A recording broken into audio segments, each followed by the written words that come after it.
नमस्कार दोस्तों। आज हम बात करते हैं कि जो सम्मन हमें जीएसटी डिपार्टमेंट द्वारा इशू किया जाता है अंडर सेक्शन 70। तो सम्मन में या तो हमको पर्सनली आने के लिए बोलते हैं वो, या कोई एविडेंस या डॉक्यूमेंट्स लाने के लिए बोलते हैं। उस टाइम जो एसएससी उस समय जाता है उसकी स्टेटमेंट डिपार्टमेंट द्वारा रिकॉर्ड की जाती है। अब हम बात करते हैं उस स्टेटमेंट का रिलेवेंसी क्या है, कि जो स्टेटमेंट हम दे के आते हैं वो कितनी कोर्ट में एडमिसिबल है, कितनी कोर्ट में एडमिसिबल नहीं है, हम उसकी बात करते हैं।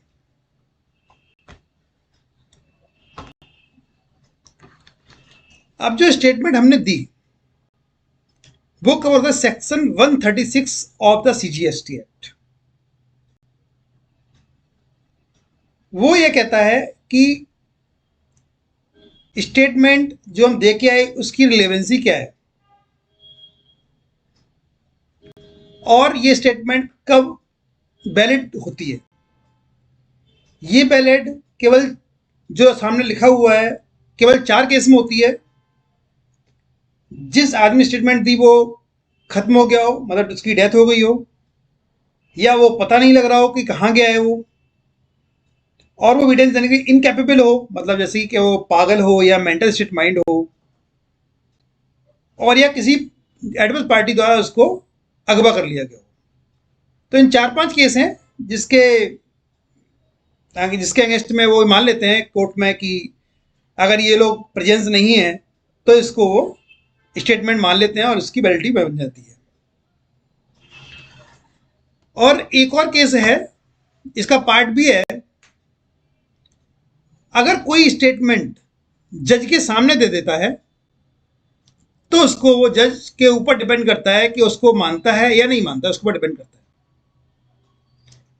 लेकिन हाँ, एक बात और है, जो आपने स्टेटमेंट दी है आप उस स्टेटमेंट को बाद में बदल भी सकते हैं।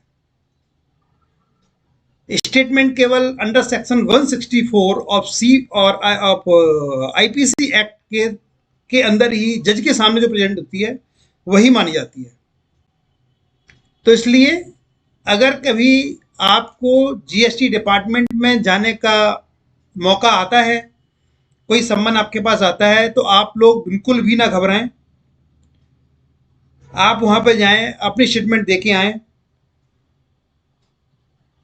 अगर आपको लगता है कि बाद में आप उनके भय के द्वारा आपने स्टेटमेंट दी है तो आप कोर्ट में ये बात बता भी सकते हैं, और फिर जज साहब के ऊपर डिपेंड करता है कि वो इसको मानते हैं या नहीं मानते हैं, क्या कहते हैं।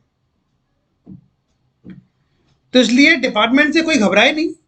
अगर किसी का कोई सम्मान आता है तो उसका जाएं और उसका पालन करें, तो आपकी जो प्रेजेंस है वहां पे वो पॉजिटिव ही होगी।